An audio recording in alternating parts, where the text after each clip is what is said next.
السلام عليكم ورحمة الله تعالى وبركاته. أعلن الناخب الوطني المغربي وليد الركراكي عن اللائحة النهائية المتكونة من 26 لاعبا للمشاركة في كأس العالم قطر 2022.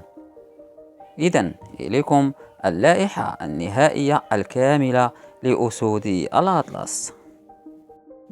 في حراسة المرمى ياسين بونو، منير المحمدي، رضا التقناوتي. وفي الدفاع أشرف حكيمي، نصير مزراوي، نايف أكرد، رومان سايس، أشرف داري، جواد اليميق، يحيى عطية الله، وبدر بنون.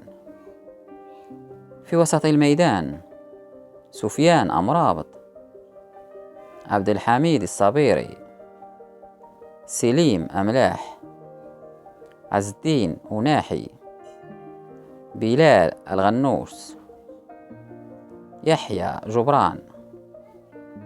وفي الهجوم حكيم زياش، سفيان بوفال، أمين حاريت، عبد الله الزلزولي، زكريا بوخلال، إلياس شاعير، يوسف أنصيري، وليد شديرة، وأخيرا عبد الرزاق حمد الله.